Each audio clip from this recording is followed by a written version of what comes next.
ဒီဦးလေးကသူ့ရဲ့ကောင်မလေးနဲ့နည်းနည်းနီးလာပြီဆိုရင်20လောက်တည်သွားတဲ့သူ့ရဲ့မိန်းမကဝင်ပြီးတော့ရှုပ်တက်ပါတယ်။သူကကောင်မလေးကိုကြည့်လို့သူ့ရဲ့မိန်းမကသူ့ရဲ့မျက်လုံးကိုတက်လိုက်ပါတယ်။သူ့ရဲ့ကောင်မလေးအပေါင်းအင်မှာသူတို့နှစ်ယောက်စလုံးကတည်သွားတဲ့မိန်းမကြောင့်မျက်လုံးတစ်ဖက်ကျန်လေအတူတူပြုံနေကြတာဖြစ်ပြီးလူသစ်ကိုရလာတဲ့ခါမှာတော့လူဟောင်းကိုတော့မေ့တင်ပြီပေါ့နော်။ဦးလေးကသူ့ရဲ့ကောင်မလေးသူမိန်းမပုံကိုမြင်မှဆိုတော့ကြောင့်ပဲသူမိန်းမရဲ့တပ်ပုံကိုအန်ဆွဲလေးကိုထည့်ထားလိုက်ပါတယ်။အဲ့တော့သူ့ရဲ့မိန်းမကဦးလေးထွက်သွားတာနဲ့တပ်ပုံကိုပြန်ပြီးတော့ထုတ်လိုက်သလိုသူဟာအရန်ကိုမှဆေးဆိုးတာကြောင့်ဦးလေးရဲ့သွားအာယုံချိုးကိုသွားပြီးတော့ရိုက်လိုက်ပါတယ်။ဒေါသမပြေသေးတာကြောင့်ပဲနောက်တစ်ချက်ရိုက်လိုက်ပြီးဦးလေးကန်နေတဲ့နေရာတိုင်းကိုသူဟာဖျက်ဆီးပစ်ပါတယ်။ဦးလေးကလည်းထိတ်လန့်သွားပြီးတော့မှအဲ့တော့မှရောက်ကတိကထွက်လာပြီးတော့သူ့ရဲ့ချွေးမကိုခေါ်ထုတ်သွားတာပါ။ဦးလေးရဲ့အခန်းထဲကိုပြန်သွားတဲ့အခါမှာတော့နေရာဟောင်းကိုပြန်ရောက်သွားတဲ့သူ့ရဲ့မိန်းမပုံတွေကိုတွေ့လိုက်ရပြီးသူထင်တာတော့သူ့ရဲ့မှန်ညံမကောင်းလို့နေမှာပါ။ဓာတ်ပုံကိုနောက်တစ်ခါသွားပြီးတော့ထည့်လိုက်ပါတယ်။ဒါပေမဲ့သူဟာအထက်ကိုတွန်းလိုက်ရင်အန်ဆွဲကအော်တိုပြန်ပြီးတော့ထွက်လာပါတယ်။အဲ့ဒါကြောင့်ပဲဦးလေးဟာဓာတ်ပုံကိုထုတ်ပြီးတော့အန်ဆွဲမလုပ်တဲ့အချိန်ကိုတေချာစောင့်ကြည့်ပြီးတော့မှပြန်ထည့်လိုက်ပါတယ်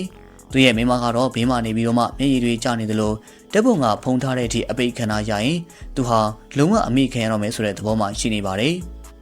ညဘက်မှာတော့သူရဲ့မိန်းမဟာဦးလေးကိုနှိုးလိုက်ပြီးသူကအန်ဆွဲတွေမှာအရန်ကိုအေးပါတယ်အရန်ကိုဝမ်းနေတယ်ဆိုပြီးတော့မှပြောပြနေပြီးဦးလေးကလည်းလန့်ပြီးတော့မှသူမိန်းမရဲ့ဓာတ်ပုံကိုနေရာဟောင်းမှာသွားပြီးတော့ထားပေးလိုက်ပါတယ်။သူမိန်းမကဘေးမှာပဲရှိလောက်တယ်ဆိုပြီးတော့အတိဝင်လာတော့ဦးလေးကသူ့ကိုထွက်လာခိုင်းပြီးဒါပေမဲ့သူ့ရဲ့မိန်းမဟာခဏလေးပဲထွက်လာပြီးတော့ပြန်ပြောက်သွားပါတယ်။ဦးလေးကျတော့ကြောက်ပြီးတော့ဆောင်းထဲမှာသွားပြီးတော့ပုံနေတာဖြစ်ပြီးနောက်နေ့မှသူဟာဒီเจ้าတွေကိုမေ့ထားပြီးတော့သူ့ရဲ့ကောင်မလေးအိမ်မှာမင်္ဂလာဆောင်မှုအတွက်တွားဆွေးနေပါတယ်။သူ့ရဲ့မိန်းမကလည်းလိုက်လာခဲ့သလိုသူတို့နှစ်ယောက်ကတော့အဲ့ဒီအကြောင်းကိုမသိဘဲနဲ့နှစ်ယောက်သားတာယာနေကြတာပါ။သူရဲ့မိန်းမကသူတို့ကိုကြည့်ပြီးတော့မှစိတ်ချုပ်သွားသလိုစိတ်ဆင်းရဲပြီးတော့သူတို့ကိုလိုက်မနှောက်ရှက်ချင်တော့တာဖြစ်သွားပါတယ်။အဖွားကြီးကလည်းကောင်မလေးရဲ့ဘေးမှာသွားထိုင်နေပြီးတော့သူတို့စကားရဆိုရင်တော့နောက်ထပ်9လအတွင်းမှာမင်္ဂလာဆောင်တော့မှာပဲဖြစ်ပါတယ်။သူကဦးလေးကိုနှာချီအောင်လုပ်လိုက်ပြီးပါဇက်ထဲမှာရှိတဲ့ဒမင်းလေးက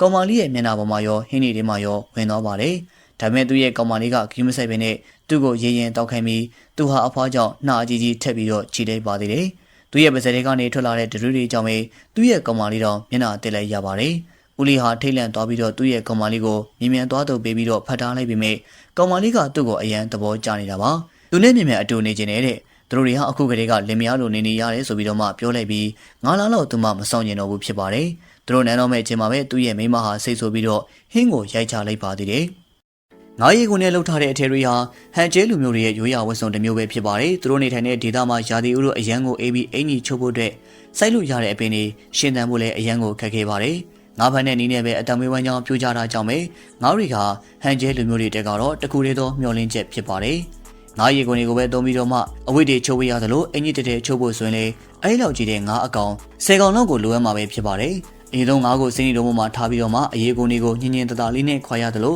ပြီးလို့ရှင်တော့အပေါ်ကငါးအရေးကိုနေကိုပြောင်းအောင်ပို့ပေးရပါတယ်။အပေါ်မှာကတ်နေတဲ့ငါးသားတွေကိုတော့ဓာလေးနဲ့ခွာပေးရမှာဖြစ်ပြီးတော့နောက်ဆုံးမှတော့ငါးရီကုံကိုတစ်သားပြားပေါ်မှာခင်းလို့ရပြီဖြစ်ပါတယ်။အင်းရဲ့ပြင်မှာတလားလောက်လှမ်းထားမယ်ဆိုလို့ရှင်တော့ငါးရီကုံရဲ့ရေထဲတွေက